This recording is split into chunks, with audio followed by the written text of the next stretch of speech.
దేవుని యొక్క సన్నిధికి రండి, దేవుని యొక్క వాక్యాన్ని తెలుసుకోనండి, దేవుని యొక్క గొప్పతనాన్ని తెలుసుకోనండి, దేవుని యొక్క కార్యాలను చూడండి, దేవుడు చేసే కార్యాలు సాక్ష్యాలుగా వినండి.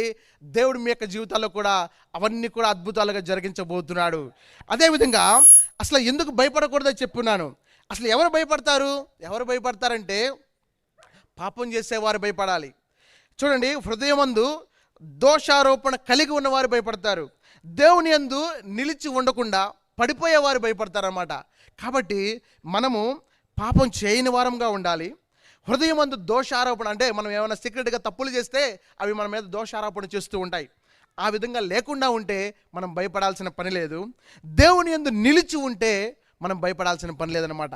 కాబట్టి దేవుని యొక్క దూత చెప్పిన విధంగా భయపడకుడి. మీరు కూడా యేసుక్రీస్తు వారి యొక్క లోకంలో వచ్చి ఉన్నాడు కాబట్టి ప్రతి సంవత్సరం డిసెంబర్ 25న క్రిస్మస్ సెలబ్రేట్ చేసుకుంటూ ఈ యొక్క సందేశాన్ని మనం వింటూ ఉంటాం, పెడచెవిని పెడుతూ ఉంటాం, ఒక 2 రోజులు మర్చిపోతాం. అయితే దేవుని యొక్క వాక్యం సెలవిస్తూ ఉంది.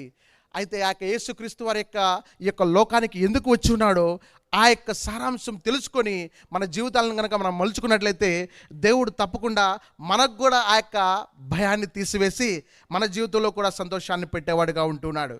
అంతేకాకుండా చూడండి, ఇక్కడ క్రీస్తు ఈ లోకానికి వచ్చుట వలన రక్షణ వచ్చింది కాబట్టి ఆ రక్షణను మనం అంతా పొందుకుంటే గనక ఆ యొక్క భయం అనేది ఆటోమేటిక్గా మనందరికి కూడా వెళ్ళిపోతుందన్నమాట.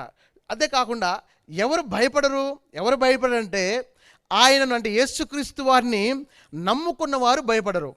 మనం ఈ కేటగిరీలో ఉన్నామా లేదో చూసుకుందాం.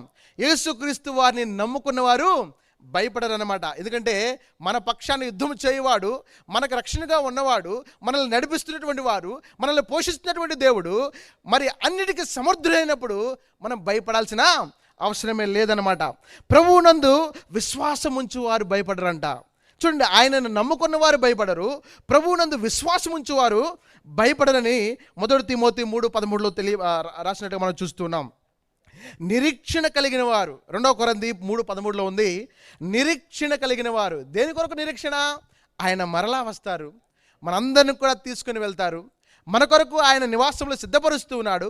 ఆయన తప్పకుండా మనకి ఒకరోజు మన పక్షాన వస్తాడని నమ్మి నిరీక్షణ కలిగిన వారు ఎవరు కూడా భయపడాల్సిన అవసరం లేదని ఈ యొక్క వాక్యం సెలవిస్తూ ఉన్నది. అంతేకాకుండా పాపములు క్షమించబడిన వారు యేసుక్రీస్తు వారు అంటున్నారు, మీరు కనుక ఆయన దగ్గరికి వచ్చి ఆయన సన్నిధిలో ఆయన పాదాల చెంత మీ పాపాలను ఒప్పుకున్నట్లయితే వాటన్నిటిని కూడా ఇంక ఎప్పుడు గుర్తు చేసుకునే విధంగా ఆయన మర్చిపోతాడంట. కాబట్టి మన పాపములు కనుక క్షమించబడితే అయితే మనకి తప్పకుండా ఆ యొక్క భయం కూడా తొలగించవేయబడుతుంది.